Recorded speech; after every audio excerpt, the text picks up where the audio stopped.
Appilikeeshinii tokkicha gara bilbila keenyatti gadi buusuu duwwaadhaan akkamitti akka afaanota garaagaraa bifa ajaa'ibaatiin fayyadamnuun isinitti agarsiisa. Fakkeenyaaf kiiboordiin kun afaan Amaariffaa barreessuu hin danda'u jechuudha. Afaan Amaariffaa hin qabu ofirraa. Afaan Amaariffaa isaa ofirraa hin qabne kana akkamitti afaan Amaariffaatti adii goona dabalataanis immoo asumatti tiraansleetii akkamitti akka fayyadamnuun isinitti agarsiisa. Yeroo baay'ee tiraansleetiin jala kanatti salphaatti tiraansleet godhachuudhaaf otoo gara googilii hin deemin yookiin gara kiroomii hin deemin asuma kiiboordii bilbila keenyaa qofa fayyadamuudhaan afaanota garaagaraa afaan barbaannetti afaan ingiliffaa gara amaariffaa, amaariffaa gara oromiffaa, oromiffaa gara amaariffaa fi kanneen birootti salphaatti akka kiiboordii keenya qofa fayyadamnee tiraansleet goonuun isinitti agarsiisa. Kana gochuudhaaf aappii tokkicha qofa fayyadamtu aappii kana fayyadameetan isinitti agarsiisa. Sisan garmaatti hordofuudhaan sirriitti irraa baradhaa isin jala viidiyoo kana laayik gochuu walii keessaniif sheer gochuu hin dagatina. Hanga garmaatti hordoftan salphaatti bilbila keessan gara diishinarii yookiin immoo waan afaan hedduu tiraansleet isinii gochuu danda'utti salphaatti jijjiirrattu kiiboordii afaan Amaariffaafis immoo asirratti hidhaachuu dandeessu jechuudha warri isin barbaachisu. Kallattumaan gara viidiyootti wal naa dabarru. Jalqaba irratti kana gochuudhaaf gara pileestoorii deemneti appilikeeshinii wajjin hin buusna. Pileestoorii bilbila keessanii keessa seentanii yookiin pileestoorii irratti kilikii gootanii pileestoorii irratti kilikii gootanii bakka sarchii irra dhaquuna yookiin immoo iddoo sarchii kan kilikii gochuudhaan bakka sarchii kana keessatti Gboard jettanii barreessitu. Bakka kanatti Gboard jennee barreessina. Gboard jennee barreessina. Gboard jettanii gaafa isaasitti barreessitanii appilikeeshinii Gboard jedhu isinii fida yookiin immoo Google Keyboard kan jedhu isinii fida jechuudha. Kun appilikeeshinii argaa jirtan kan sariin irra jiru firiidhaan asuma pileestoorii keessan irraa argattu jechuudha. Kanaan booda appilikeeshinii kana irra kilikii gochuudhaan instaalii godhattu jechuudha. Namoonni hin buufanne ni buufattu. Warri buufattan immoo abdeet isiniin jedha. Abdeetii gootu jechuudha salphaatti. Istooreejii xiqqaa waan qabatuuf salphumatti daddafee abdeetii yookiin abdeet isinii ta'a yookiin immoo daawunloodii isinii ta'a jechuudha. Akkuma argitan kana.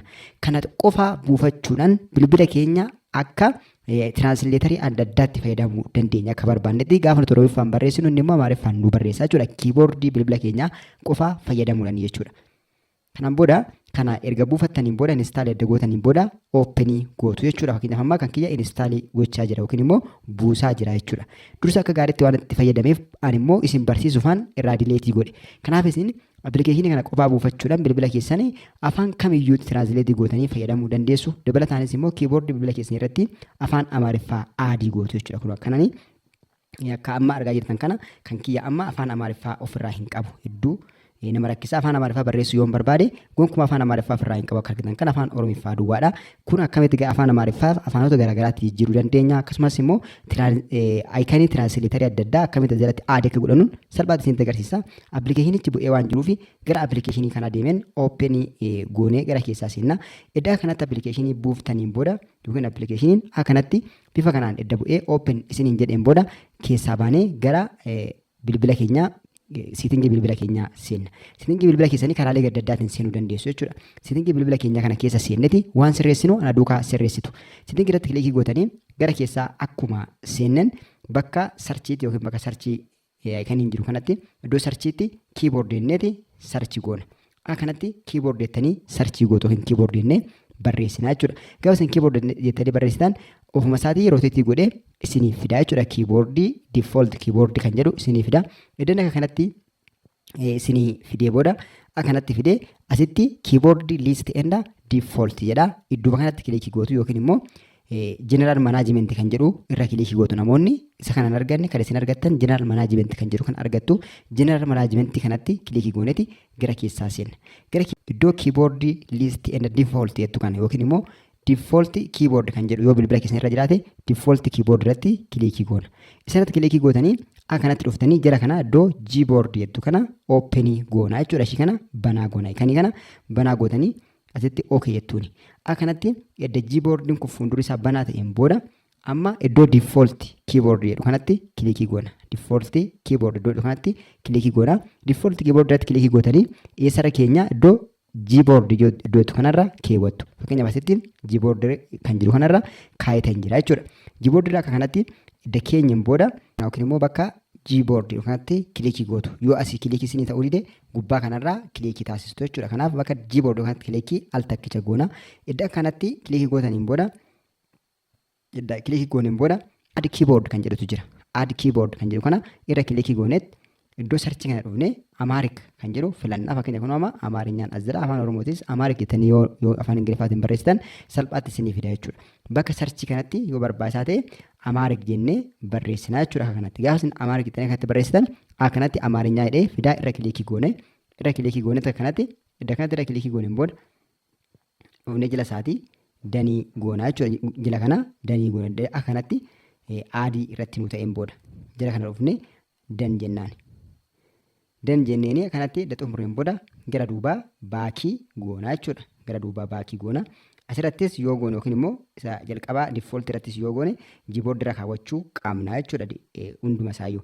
Edda kanatti gooneen booda gara duubaa goonee deebinee cheekii gochuu dandeenya jechuudha salphaatti.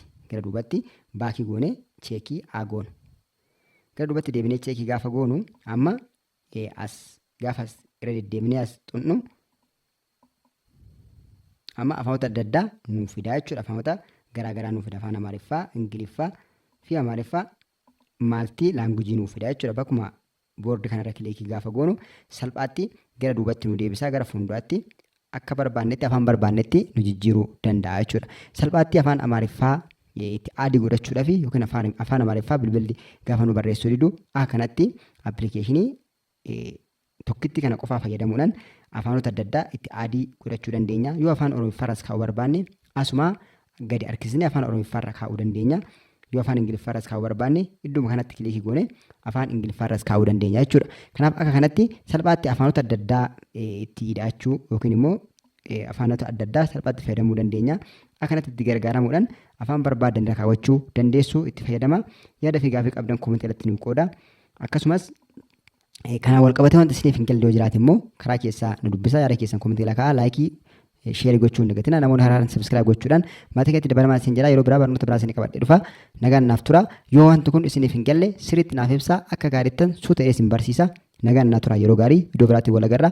Dabalataan asitti kan inni isinitti agarsiisuu barbaadu tiraansleetarii adda addaa fayyadamuudhaaf yookiin immoo afaanota adda addaa tiraansleet gochuudhaaf bakka waan tuqaa arfur fakkaatu kanarra kilikii goona. Kanarra kilikii gaafa goonu jala isaa wantoota adda addaatu jira. Amma qarqara garanaa kana tiraansleet jedhee googilii kan qabutu jira. Achirra kilikii gaafa gootan diteektii laangujii jedhee asitti immoo afaan Ingiliffaatiin kaa'ee jira jechuudha. Otoo nuti afaan Amaariffaa Oromiffaatiin akkanatti akkam jirta jennee barreessine inni immoo kun kanatti how are you doing jedheeti gubbanatti nu barreessaa jechuudha afaan Oromiffaatiin. Dabalataanis immoo asirra kilikii gochuudhaan afaan Amaariffaarra yoo keessan isa kana kallattumaan afaan Amaariffaatti isiniif jijjiiraa jechuudha. Afaan barbaadan kallattiin tiraansleet gochuu yoo barbaadan afaan sana koppii gootanii asitti fidanii peestii yoo gootan salphaatti gara afaan barbaadanitti isin jijjiiruu danda'a. Akkanatti tiraansleetarii illee salphaadhaan tiraansleetarii adda addaa asii fayyadamuu dandeessu isin jira. Viidiyoon irraa barnoonni irraa isin qabdee dhufe kana fakkaata. Yaada fi gaafii qabdan koomentii irra kaa'aa. Nagaan naa turaa kanatti itti fayyadamaa.